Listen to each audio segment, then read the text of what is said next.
ಕೃಷ್ಣಂ ವಂದೇ ಜಗದ್ಗುರುಂ. ಶಿರೂರು ಪರ್ಯಾಯ ನಮ್ಮ ಪರ್ಯಾಯ. ಶಿರೂರು ಮಠದ ಶ್ರೀ ಶ್ರೀ ವೇದವರ್ಧನ ತೀರ್ಥರ ಚೊಚ್ಚಲ ಪರ್ಯಾಯ. ಆಚಾರ್ಯ ಮಧ್ವರು ಕೃಷ್ಣನನ್ನು ಪ್ರತಿಷ್ಠೆ ಮಾಡಿ 2 ತಿಂಗಳು ಪೂಜೆ ಮಾಡಿ ಅಂತ 8 ಜನರನ್ನು ನಿಯೋಜಿಸಿದ್ರೆ ಮುಂದೆ ವಾದಿರಾಜಯತಿಗಳು ಬಂದು 2 ವರ್ಷಕ್ಕೆ ಅದನ್ನು ವಿಸ್ತಾರಗೊಳಿಸ್ತಾರೆ.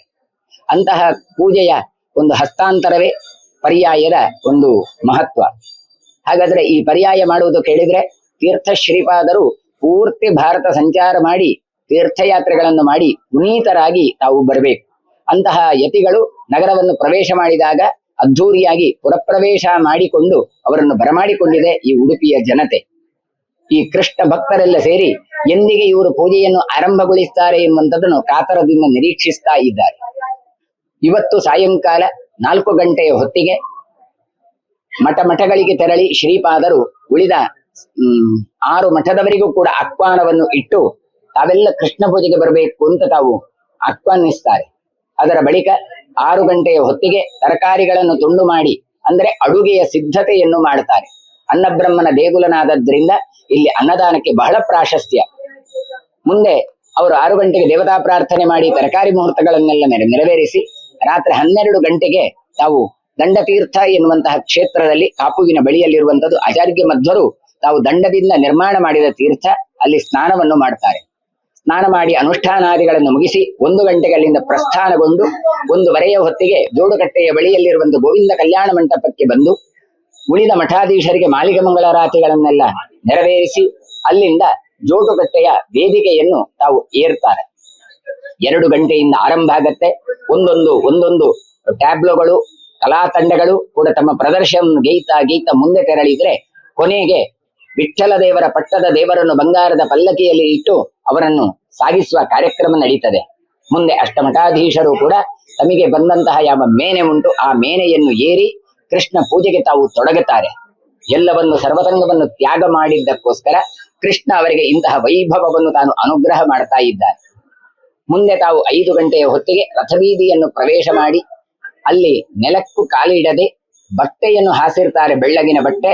ಅದರಲ್ಲಿ ನಡೆದುಕೊಂಡು ಬಂದು ಕನಕನ ಕಿಂಡಿಯಲ್ಲಿ ಕೃಷ್ಣನನ್ನು ದರ್ಶನ ಮಾಡ್ತಾರೆ.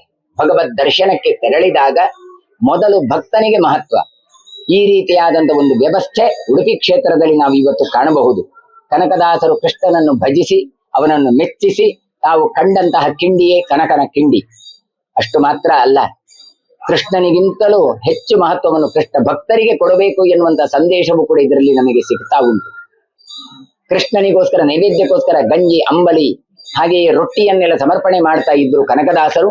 ಅದಕ್ಕೋಸ್ಕರ ಇಂದು ಕೂಡ ಕೃಷ್ಣನಿಗೆ ನೈವೇದ್ಯಕ್ಕೋಸ್ಕರ ಅದನ್ನು ಇಡುವ ಸಂಪ್ರದಾಯ ಇದೆ.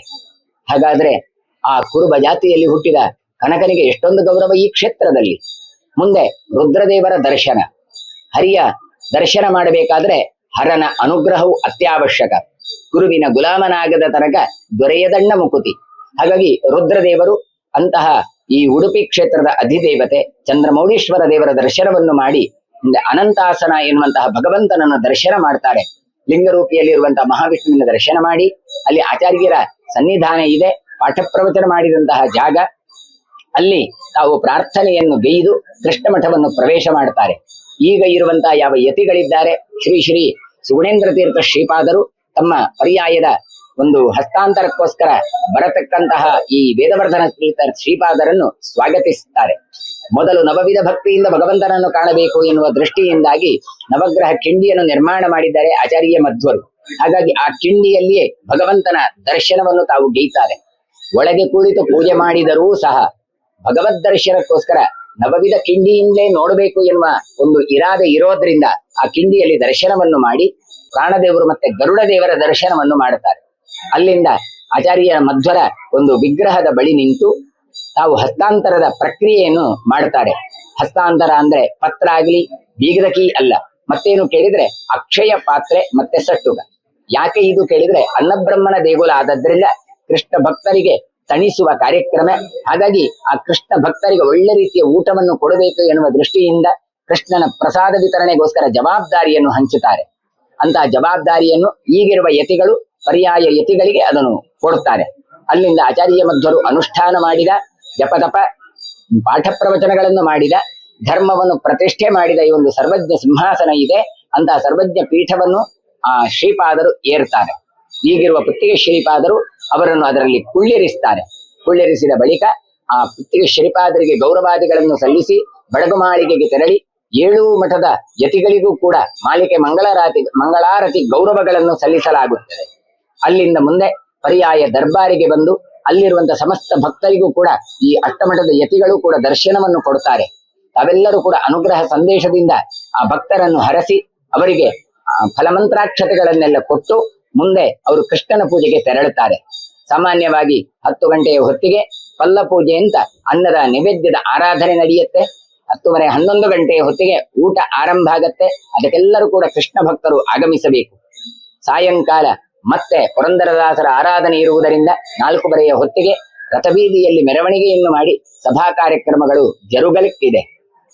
ರಾತ್ರಿ ಕಾಲದಲ್ಲಿ ಸಾಂಸ್ಕೃತಿಕ ಕಾರ್ಯಕ್ರಮಗಳು 9 ದಿನವೂ ಕೂಡ ವೈಭವೋಪೇತವಾಗಿ ನಡಿಲಿಕ್ಕೆ ಉಂಟು. 27ನೆಯ ತಾರೀಕಿಗೆ ಮಧ್ವನವಮಿ ಇರುವುದರಿಂದ ಅಲ್ಲಿಯ ತನಕ ಈ ಪರ್ಯಾಯದ ಒಂದು ಮಹತ್ವ ನೆರವೇರಲಿಕ್ಕುಂಟು. ತಾವೆಲ್ಲ ಕೃಷ್ಣ ಭಕ್ತರು ಆಗಮಿಸಬೇಕಾಗಿ ತಮ್ಮಲ್ಲಿ ನಾನು ವಿನಂತಿಸ್ತಾ ಇದ್ದೇನೆ.